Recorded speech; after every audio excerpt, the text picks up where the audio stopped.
O julgamento do habeas corpus do ex-presidente Lula é remarcado para 25 de junho, em áudio e vídeo. Afonso Marangoni.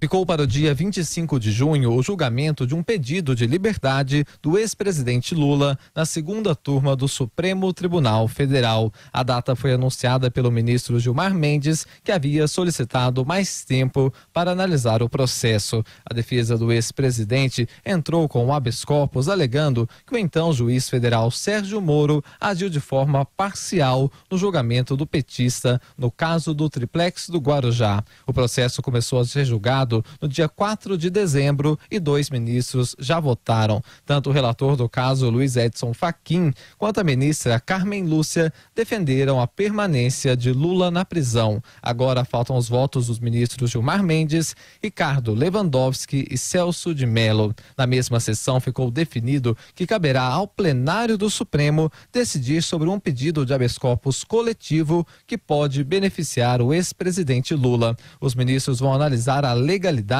de uma súmula do TRF4 que determinou que condenados em segunda instância devem ser presos de forma automática. O argumento é que a corte autoriza, mas não obriga o cumprimento de pena após uma decisão em segunda instância. No entendimento do advogado que entrou com o pedido de HC, a regra do TRF4 é inconstitucional, porque determina prisões sem que os juízes precisem fundamentar a medida avaliando caso a caso.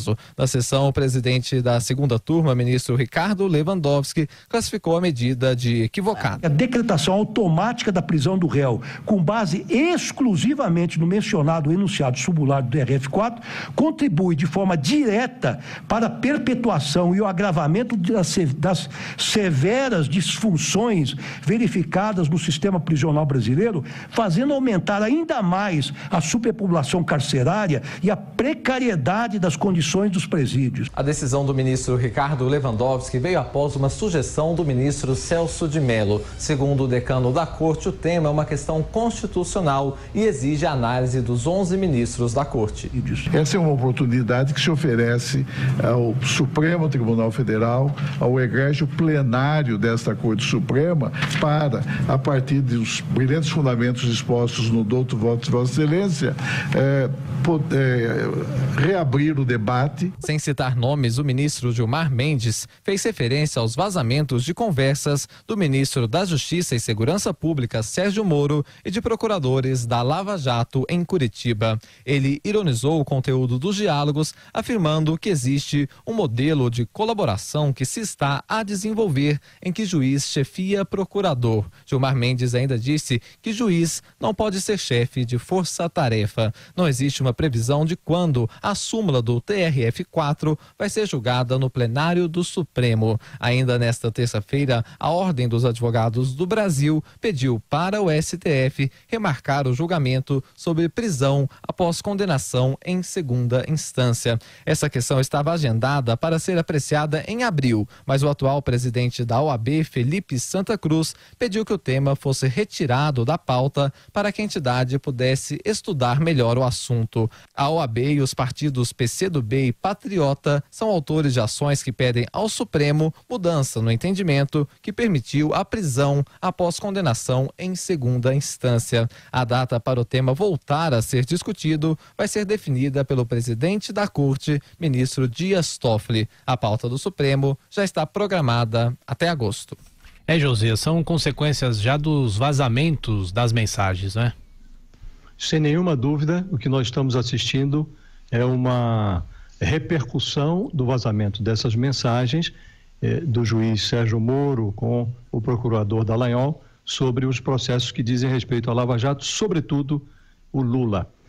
Esse processo que trata do pedido de suspeição do juiz Moro no julgamento de Lula é um processo que começou, é um recurso que começou a ser julgado em dezembro.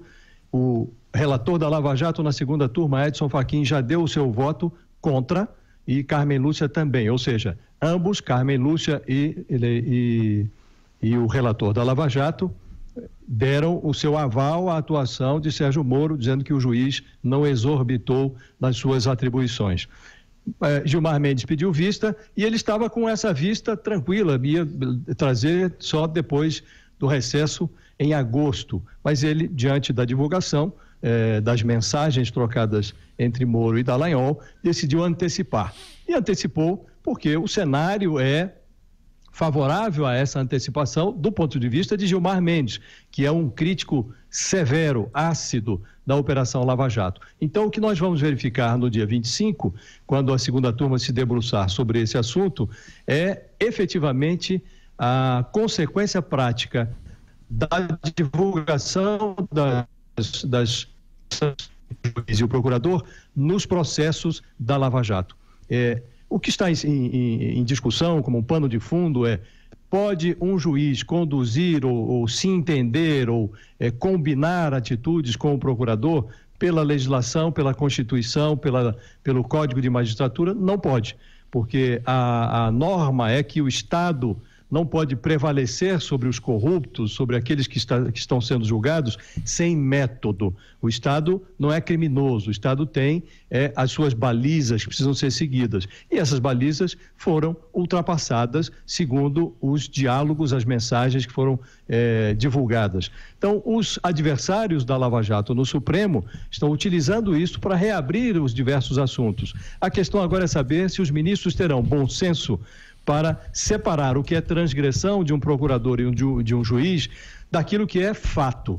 E no caso do Lula, por exemplo, é muito difícil você dizer a essa altura que o presidente Lula não é um corrupto de terceira instância, como é a situação atual dele, porque seria necessário, para aceitar a tese de que houve uma conspiração contra o presidente, você teria que quebrar o sigilo de muitos outros celulares, além dos celulares de Dallagnol e de Moro, porque há os agentes da Polícia Federal que investigaram o ex-presidente da República, há os auditores da Receita Federal, há juízes de outras praças que também já inauguraram ações penais contra o presidente, há os juízes, os desembargadores do TRF4, depois os ministros do STJ que referendaram a sentença contra Lula. Quer dizer, a essa altura, você dizer que o processo é nulo, anular tudo por conta desses diálogos que vieram a público, não parece razoável. Então, acho que o Supremo tem que fazer o seu papel.